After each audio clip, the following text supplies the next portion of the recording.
Hello అందరు కూడా బాగున్నారా? ఈ రోజు వీడియోలో చాలా సింపుల్ గా పచ్చి రొయ్యల కూర చేస్తున్నాము. దాని కోసం ముందుగా కళాయిలో ఆయిల్ వేసుకున్నాము. ఆయిల్ హీట్ అయిన తర్వాత జీలకర్ర కరివేపాకు వేసుకొని బాగా ఫ్రై చేసుకోవాలి.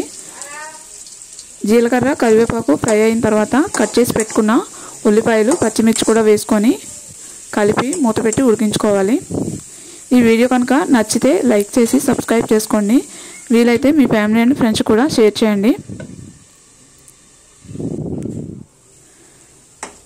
ఉల్లిపాయలు త్వరగా మగ్గాలంటే కొంచెం సాల్ట్ వేసుకొని కలిపి మూత పెట్టి ఫ్రై చేసుకోండి. త్వరగా ఫ్రై అయిపోతుంది.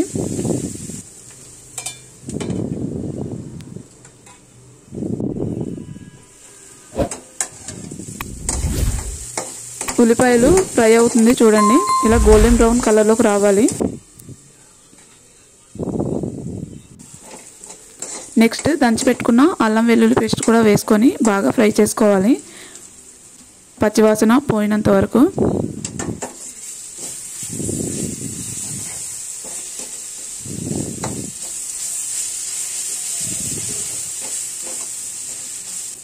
అల్లం వెల్లుల్లి పేస్ట్ కూడా ఫ్రై అయిన తర్వాత కట్ చేసి పెట్టుకున్న ఒక టమాటాను కూడా వేసుకున్నాము.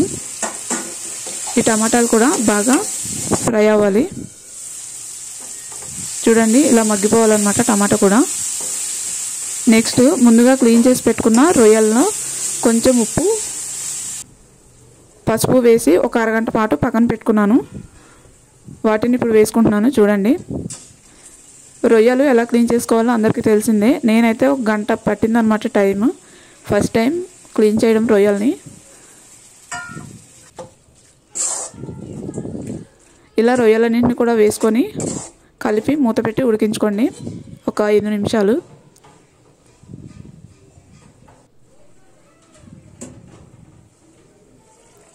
చూడండి, రొయ్యల్లోంచి నీళ్ళంతా బయటకు వస్తుంది.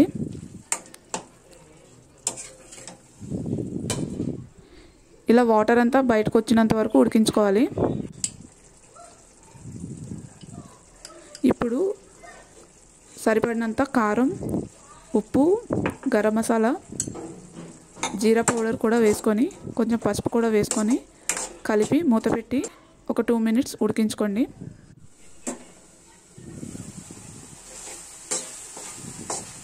చూడండి, ఇలా దగ్గర పడిన తర్వాత కొంచెం వాటర్ వేసుకొని మరొక నిమిషం పాటు ఉడికించుకోవాలి.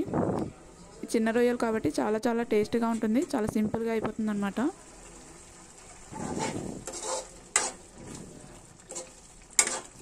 ఫైనల్గా కొత్తిమీర వేసుకొని ఒక నిమిషం పాటు ఉడికించి దింపేసుకోవడమే.